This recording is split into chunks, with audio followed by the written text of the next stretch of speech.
Hello, students. We are now on to week 6 of understanding Christian marriage. Hope that you have been learning quite a bit at this point, and hope you have been able to apply that in your own marriage or in helping others in their marriages, and also just for the academic purposes of continuing in your Wayland Baptist University degree pursuit. Keep up the good work and encourage you to continue to expand your horizons with education, which is always a wonderful thing, even after you finish your degree. I remember back when I was in the student position of education, often being talked about the value of lifelong learning. And that is something that we all should pursue, and really is on topic with the subject at hand, is that marriage is a lifelong, or marriage long till death parts us. So you could say lifelong in that same direction.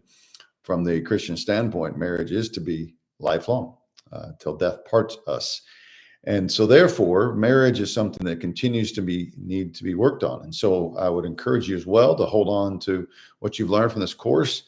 You can also pass on your knowledge to others as well. I know many of you are going into the ministry field or already are in the ministry field. And I pray that this has been helpful, and hope that it will continue to be. As I said, we are on week 6, which means we have 2 more weeks. There will be this lecture and 1 more lecture. And then the final week, it will be your exam. Next week, in next week's video, I will be giving you some more information on the final exam, along with some study tips, etc., as well as the format for that exam. It will be an online format, obviously, because this class has been entirely online. Next week, week 7, is when the projects are due. Those projects, as I mentioned in my previous email, would be 3 of the 5 that are on there. So it was misstated on the syllabus that to complete these 3, and then there are 5 bullet points, 5 bullet point assignments, and really, as you already are aware, should only complete 3.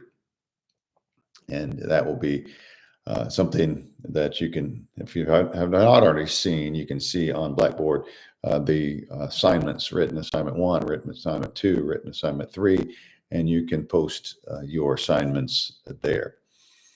Today, we're going to be talking about the subjects of family and admiration. Again, in the Harley book, he's distinguishing between the 5 main love languages, to borrow the other material terminology, of the women, of the wives, and 5 of the men, or the husbands. Again, as a reminder, these are broadly speaking, and so it's not as if husbands don't appreciate the same things wives do and vice versa, but primarily these are found to be the top 5. So for today's purposes, what we're talking about is the major need for a wife to understand that the husband, who is also a father, is going to take particular interest in the family aspect of their relationship. And then there is the need of husbands, for men to see that their wife appreciates them. He uses the word admiration, to admire. So we're going to be talking about that today as we go through some of the material that is found in the Harley book that you've been reading and going through, which I think has been very, very helpful. You will find a very close connection, obviously, between these and the love languages of words of affirmation for the men, admiration and words of affirmation. And then you have these ideas of these other 5 love languages. Probably the love language of time most clearly corresponds with the wife's need for seeing the husband, who is a father, connect with the father as a whole. One of the things that both books talk about is this ongoing need for the compatibility to be further enhanced by each spouse intentionally seeking to meet the needs of the other spouse. And that is so important to be able to find what what areas need to be improved, what areas need to be dealt with. As we think about the family and admiration, we're going to cover those, and then I'm going to take some time to talk about some roles in marriage, what that might look like for us to think about when it comes to marriage within the Christian viewpoint. So first of all, as we go to the Hartley book, we will go to the one on family. And this is chapter 11. The title, She Needs Him to Be a Good Father, about family commitment.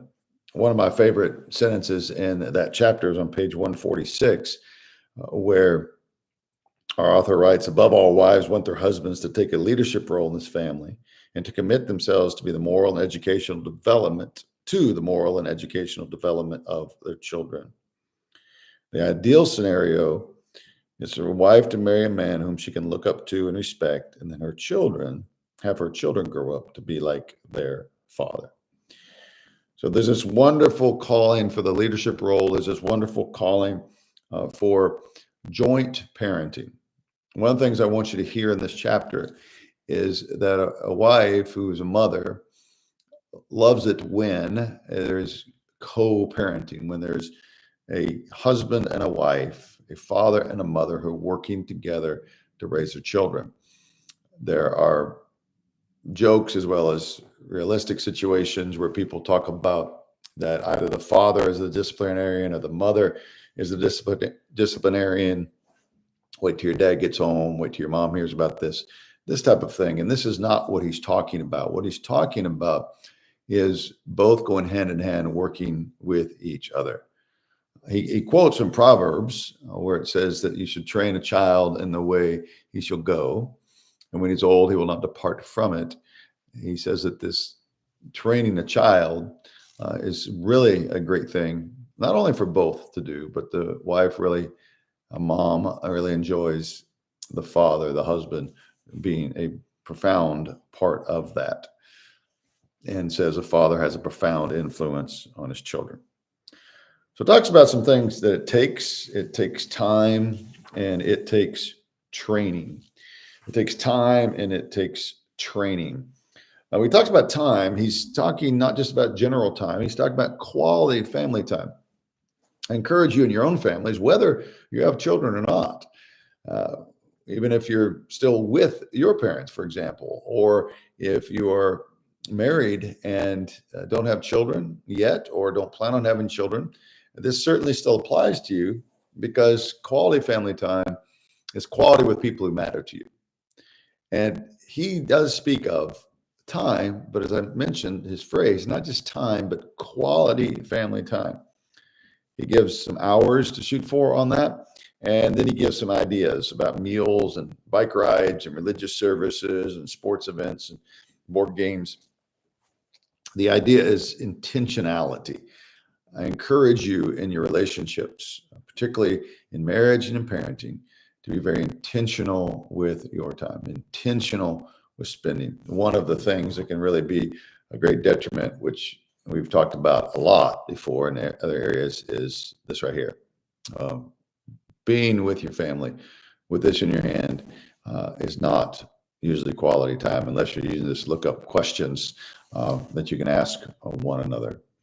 My wife and I were recently on our 30th anniversary celebration trip, and we had dinner. It was a nice restaurant, sitting down, and I noticed a couple a table over, and he had his AirPods in and looking at his phone while she sat there and watched him do this.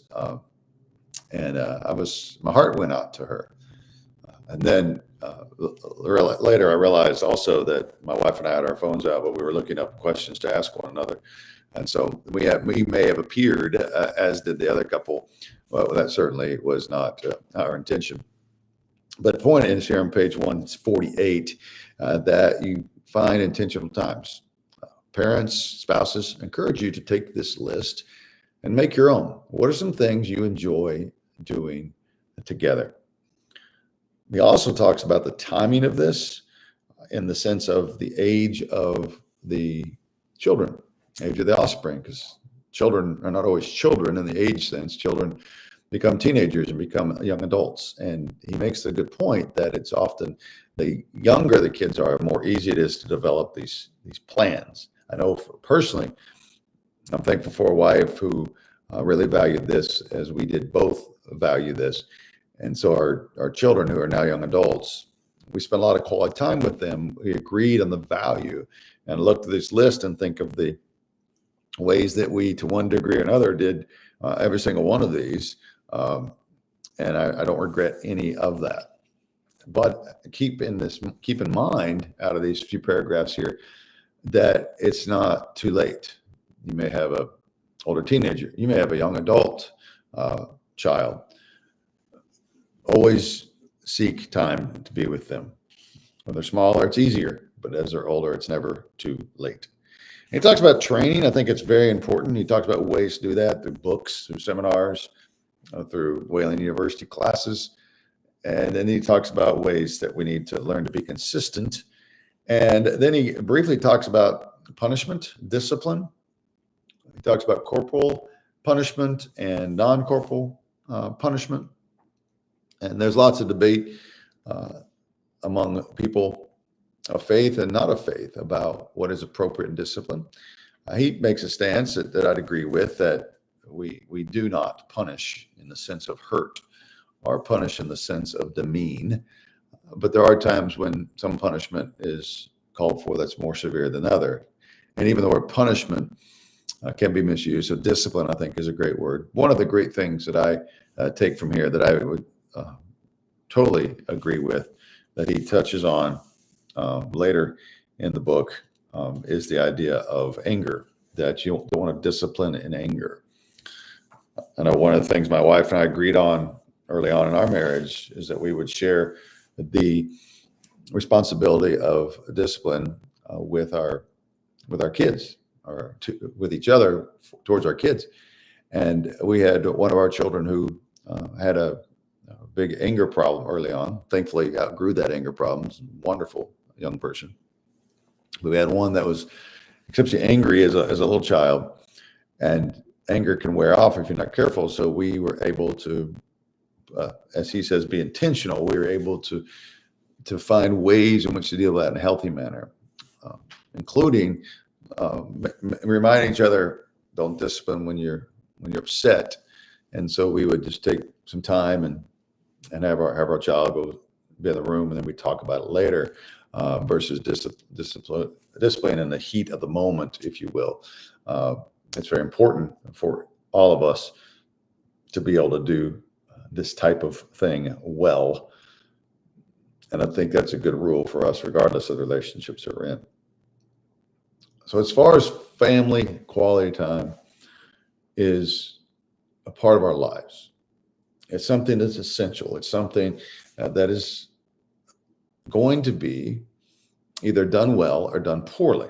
And when it is done well, it can be very fruitful for those involved, both the parents and the children, and even the next generation. I know the times that I spent with my family as a child, as a teenager, and even still today, when I go back and visit family, the great times we had and do have.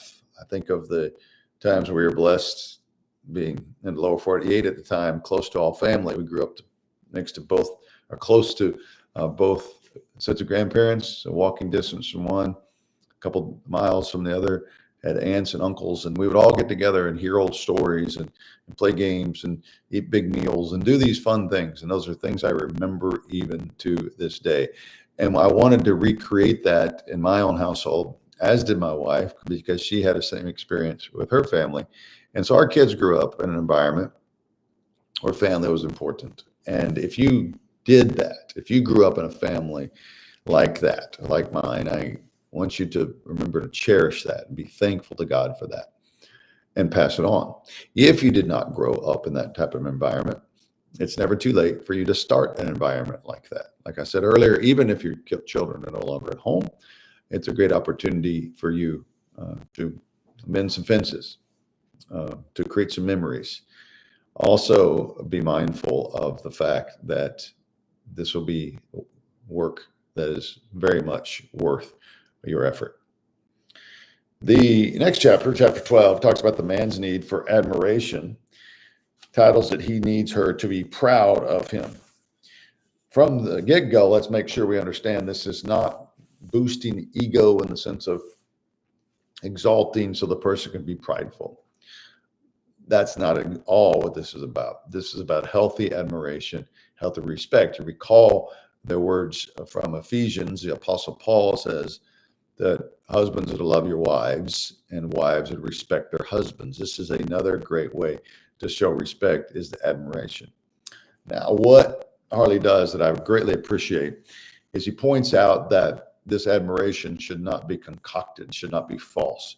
And so if it's not there, easily accessed at least, it needs to be built and strengthened. And Harley does a good job understanding how to play that out for us. On page 156, near the bottom of the page, we read these words. He, husband, sees himself as capable of handling new responsibilities and perfecting skills far above those of his present level. To be able to fix things and to be admired for fixing those things, in other words, inspires a person, a husband, to fix more things. I'm not the most handy person in any room. Even now, I'm in this room by myself, and I'm not the most handy man. In other words, I'm not a great handyman. I did some work on a pulley system and a dishwasher this afternoon, and these were very simple steps compared to people who can do cabinetry and work on cars. But my wife shows appreciation even when I do those small things. And in fact, when I was going over the material in order to teach it, revisiting it, I went to my wife. This was just hours ago. I went to my wife and I said, I'm working on this chapter dealing with admiration, and I want to thank you because you do a good job doing that. And she smiled and said she's glad she does. As I said, I am not the guy you're going to call if you need to fix your plumbing or if you need to make sure that your beams are straight or your drywall's hung correctly. But I can do small projects, and my wife, knowing my limitations in those areas, is thankful for what I can do versus complaining for what I can't do. And I use that as an illustration to really brag on my wife here a little bit, but also to help you to see this is relatable material. When I'm reading this and when I'm teaching this, I relate to it. And I want you to be able to relate to it. So don't keep this in some kind of black words on white page theory level. Make this part of your own. And so if I'm talking to you and your wife, look at ways to admire your husbands. And husbands, if you look at this chapter, you can see that you need to be someone who can be admired, and some things you can do to make that more easily done. He goes on to say, it gives him more satisfaction than he receives from his paycheck. This is wonderful praise. And self-esteem begins at home. He even goes on to say, a man simply thrives on a woman's admiration. But he says, sometimes it needs more than that. Sometimes it needs just more than a good attitude, than a great plan, than a time for us to say, well, if people who are wives say, I'm just going to admire my husband. It's not always easily done, particularly if, let's be real, not all husbands have many things to admire when they're not in their best, when they're not doing what they should. And so this next plan, he says here, page 158, 159 and following, I want to put some caution there. This can be misused. So this has to be dealt with very carefully. If you're in a situation where you feel like this is an area in your marriage that needs to be dealt with, this might be a very helpful tool. I can see how it could be. but we need to make sure it doesn't have a negative effect when it intends to have a positive effect. I think of 1 Corinthians chapter 13, where it has this wonderful description of love, as you've mentioned before. And one of my favorite lines, as I've also mentioned before in this class, is love keeps no record of wrongs. And we don't want this to become a record of wrongs. Of what am I speaking? I'm speaking of where she puts out a piece of paper or screen, whatever it is, and makes this list and goes through the needs: affection, conversation, financial support, open and honesty, and family commitment. Top 5, usually, of women, wives' desires, needs, as he calls them. And then on the right side, left side of the column, rather, she has all these listed things. There are 7 in total that say of 7 things he does well: 3 under affection, 2 under conversation, 1 under financial support, and 7 under honesty and openness. And then talks about things that destroy that, and maybe destroy is a little too strong of a word there. But affection, he must be pretty good at it. Conversation, only 1 thing. Financial support, he's good at it. Honesty and openness, it's about a tie there. 1 good, 1 not so good. And then you get to the next page, it's about family commitment. And he's got 3 strikes against him and no hits on the other side. When used correctly, what this tool does between John and Rachel, names used here, is that John knows now how he can improve, and Rachel knows how to be very intentional in her use of information, saying, here is what's lacking, versus just saying, I can't admire you. Saying, here's some areas where it would help me if you'd make some intentional change. Caution flag, caution flag. Don't use this as a list of wrongs. But it goes well.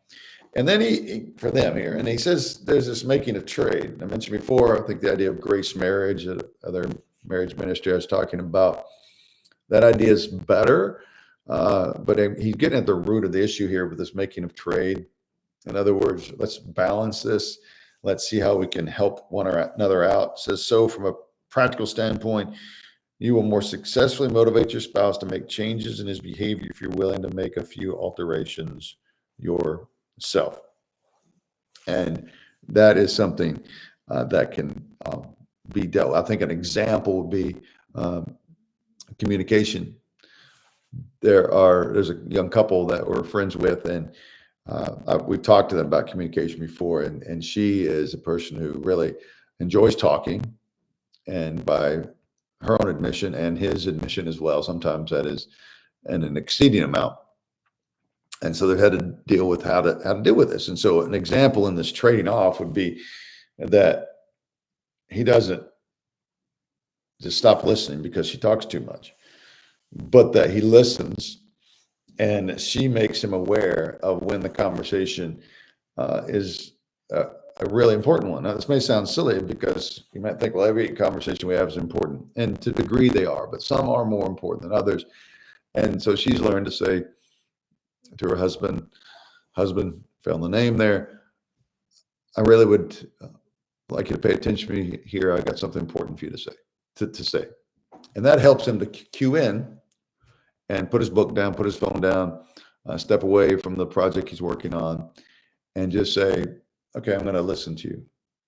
Versus that being unaware of the importance of it, and she just begins talking, and he's still tied up in his whatever he's doing, and doesn't tell his brain to engage and misses out on it. So they've had to negotiate this and made a trade, and it wasn't like they had to sign on a dotted line or even do a handshake, but said this will help our marriage. And then, again, that's the goal.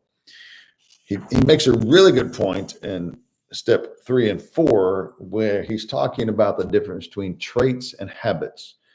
And we tend to confuse the two. See previous example. We often refer to people as talkers, meaning they talk a lot. Well, actually, the habit is talking a lot. They don't always talk, nor do they always have to talk, but there's a habit of talking. Sometimes it's filling in awkward silence. Sometimes it's their way they grew up, and that's all they know. Sometimes there's an unhealthy desire for more attention and focus us upon self, whatever it may be. It's the same thing theologically, I think of, where we say that there aren't bad people. There are people making bad choices. Every person, man and woman, is creating God's image. Therefore, we're not talking about bad people and good people. We're talking about people who make good choices and people who make bad choices. On page 163, he says, one reason people don't learn habits is they often just don't give it enough time. Now that we're in the early latter days of February, we understand that many New Year's resolutions have already fallen by the wayside. So many people try to start new habits beginning of the year, and then they miss a week or miss a few days and say, well, I knew I couldn't do it this year. And they give up. That can be in weight loss. That can be in exercise. That can be in improving someone's choice of vocabulary. It can be trying to kick a habit, whether it be as benign as chewing nails or as dangerous as alcoholism.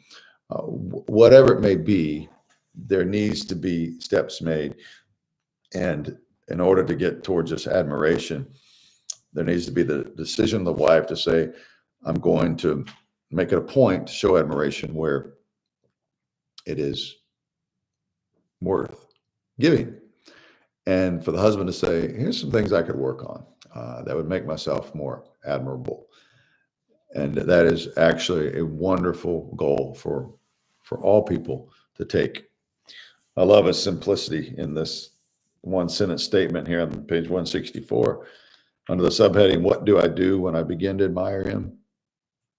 Harley says, tell him, of course. That's where it starts, just opening the mouth and saying the words. I know some of you have already been doing this, but a reminder, these questions for him and her at the end of the chapters are really good for you to discuss with your spouse or the person you're dating who one day will be your spouse. These are great questions to be talking through and talking about. As I mentioned a moment ago, I wanted to be going over some other material as well this evening. And this comes from the Balswick book. And they are going to be talking about, Jack and Judith are going to be talking about the roles within marriage. What are the roles within the marriage? And we want to talk about that because it's so important to make sure that couples are able to understand how they feel about their marriage. Now, again, this is the Understanding Christian Marriage course. Now, many people would want to say Christians believe X, Christians believe fill in the blank. When it comes to marriage, you can't say Christians believe blank and fill in the blank the same all the way across. There are some things that should be all across the board in that blank. Christian marriage is death till us part. Christian marriage is between a man and a woman, one man, one woman. Christian marriage is, etc. There's some things that every Christian should agree upon. There are some areas where Christianity has great variance, and I'm not talking about some of those hot button issues, but I'm talking about some that are just more everyday issues in pretty much every marriage, Christian or non-Christian. And the marriage's relationship roles. Now, there are some Christian marriages that are what we'll say highly traditional. Patriarchal is what the Balswick book talks about. And then there's ones that are completely opposite of that, where there is no sense of direction or leadership whatsoever. It's just kind of all thrown together at one point or another. And now, again, within Christianity, we're talking about here now, there are areas of disagreement on this. What we're going to do for the purpose of this class is to talk about some various views on that. I'm not trying to formulate a fill in the blank one answer for everyone. But some of the fill in the blanks that we need to establish, that we have been, but to rehash a little bit so we're prepared for this portion, is the view that marriage, as we see all the way back in the early parts of the recorded Word of God, Genesis chapters 1 and 2, God creates mankind. He creates humanity. He creates male and female. In his image, he creates them. So man and woman both are God image bearers, equal before God. We find in the second chapter this wonderful, artistically, beautifully described creation of man and his loneliness, although surrounded by the beauty of creation and the wonderful variety of creatures and animals.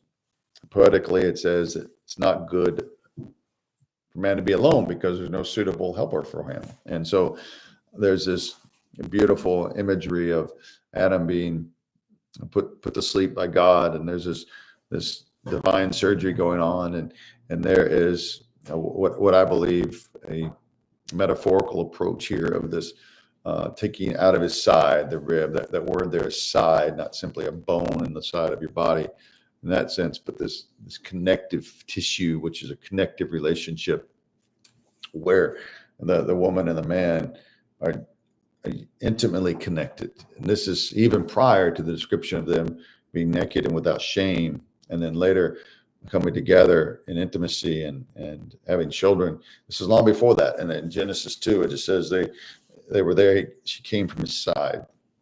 So we have this beautiful relationship where these people that are side by side, strengthening one another, equal before God. It's all beautiful. Till Genesis 3 have the sin, and then one of the first things that happened is Eve blames Adam, and Adam blames Eve. And from that point forward, there's been a lot of disruption in the view of male and female, and what is the appropriate way to look at this. I want to read from Jack and Judith. It's on page 187 of a book called The Model for Marriage, as I've mentioned before. And this is some of Judy's reflection. She says, spouses who have a good relationship with the parents and siblings enter marriage with a fairly clean slate and little emotional baggage to bog them down. Yet no one has a perfect childhood, and family relationship dynamics will become part of every couple encounter. Earlier, we gave the example how I, Judy, expected Jack to meet my unfulfilled emotional needs. These expectations left Jack feeling inadequate. It wasn't until I dealt with my own father issues in therapy and our relationship dynamics improved. In time, I was able to speak directly to my father about my hurt feelings, which freed me from the bitterness that had haunted me for years. His healing led to a more differentiated self, which opened up doors for Jack to relate from his true self, rather than trying to make up for past deficits that belonged to my father. That testimony there is saying we realize that we're bringing in some perspectives, both positive and negative, and some mundane that really form how we think marriage is to work. And so what we find on the next few pages of their book are some ways in which we need to understand they call it the multidimensional roles. So the roles spouses play are multidimensional. Marriage is a stage in which an entire cast of our internal characters perform. And so it's not a cut and dry cookie cutter. There are different ways to look at roles what people will play. On page 92, they talk about an interesting thing they call role making. It says this: the role of husband or wife is objectively defined by one's spouse, family, church, community, and society at large. However, the role is subjectively defined by the person experiencing and performing the role as well.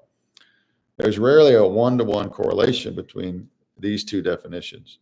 Spouses play out the role of husband or wife according to their own distinctive taste and style. Thus, all role playing is also role making, since each individual acts out his or her role in a unique way.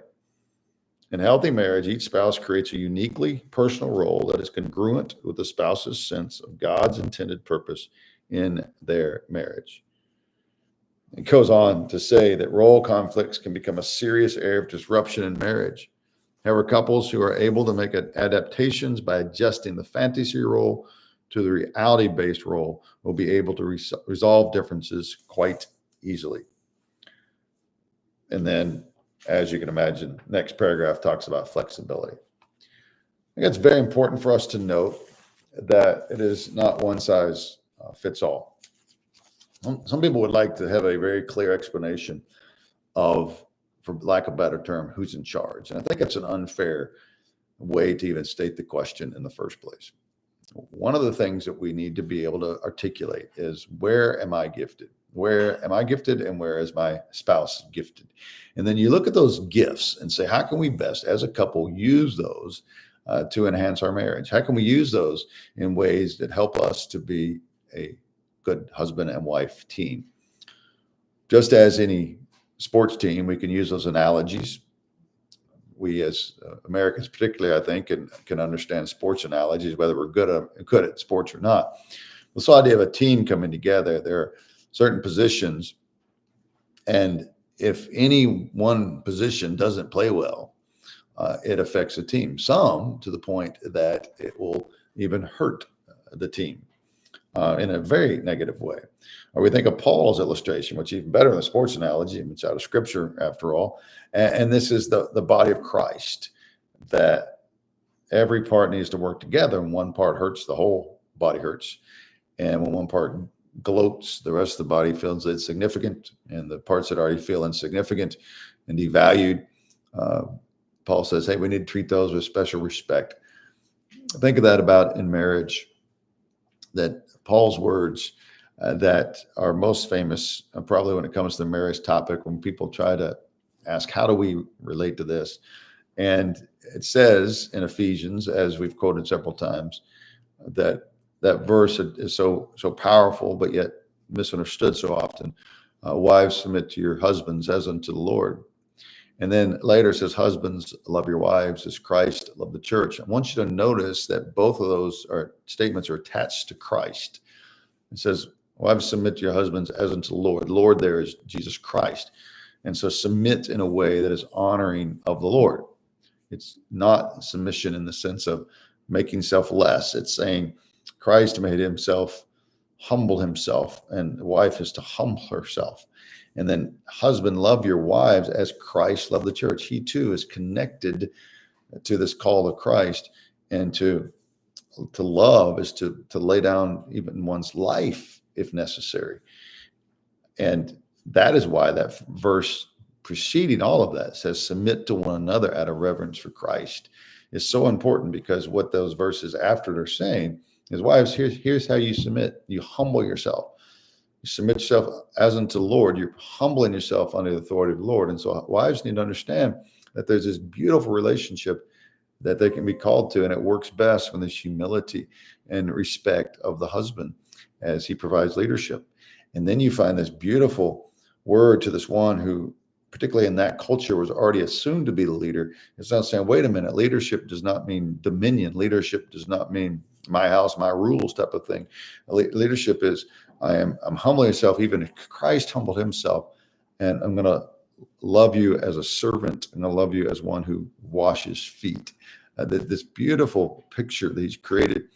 And then it's as if Paul knows we're all going to take those words and misunderstand them. So he summarizes them at the end. And he says, husbands, love your wives. Wives, respect your husbands. If I were to take every marriage book out there that's written from a biblical standpoint and summarize them, what are they trying to say? If they're Christian writings, regardless of where they stand on head of household and all this stuff, what it all boils down to is that statement right there. Husbands, love your wives. Wives, respect your husbands. Husbands, as I'm talking to you, it's one word that you can understand and live out. Wives, that's one word you can understand and live out. I've often told, both on the stage as I preach, but also just to friends of mine talking to husbands, the analogy of, I'm sure all of us have heard the phrase, you throw you under the bus, which means that we're just going to put you out there on your own and let you deal with the consequences, not help come to your assistance. But to think of this in a different way, I've asked husbands to think of this, that I think it's easier, far easier, to jump in front of a bus for our wives than to die daily.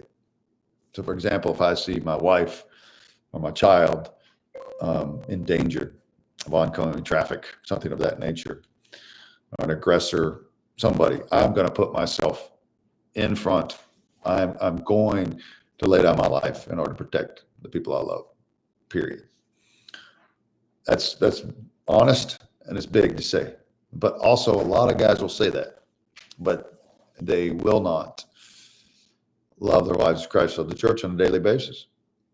They will not do the daily things, dying daily to self. They will not listen a little better. They will not be more respectful and more gentle. Yes, they'll jump in front of a bus, but they won't take the time to be a loving husband. Pick the harder. Be willing to do both. Wives is this beautiful illustration there, as I said in that passage. And just as sometimes husbands say, "Well, I can do the hard thing. I'd die for my wife." Sometimes wives can get this idea of, I'm doing this to be a good wife. I'm doing this because whether I really like this guy anymore or not, I'm gonna be the good wife.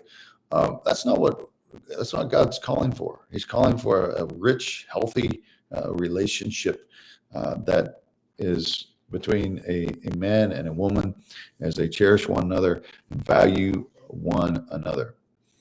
As we think about these dynamics, as we think about roles in marriage, as we think about the wives, the mothers really desiring the family commitment of the father and the husband, as we think of husbands and fathers who really desire the admiration of their wives, we can see how this all fits together. It's very important for us to realize that these are steps that are actually achievable. These are things we can actually do. These are biblical things that we are to do. We are drawing near to the end of the book. Obviously, next week we'll be talking about the surviving and compatibility. Some of these issues, I'll be talking about some other issues as well. I'll finish strong as you read this book. But as I've said multiple times, these textbooks that you're reading are very helpful, and are obviously ones that I've asked you to take on as part of your assignments. But make sure you're in the book, the Word, because that is where you're going to find the most strength for your marriages and for you as you help in ministry other people in marriage. A couple other housekeeping items. Make sure that you are getting on your projects. Those are due by this time next week. You want to make sure those are in. And I'll be working on those presentations. Again, if you have any questions, please reach out to me. And I look forward to hearing your presentations. Those are going to be a wonderful thing to be able to share with each other. And so what I'd like to do is have them, and then I'll look at ways to be able to share those with the entire class so you can each listen to each other's presentations. Have a wonderful rest of your day.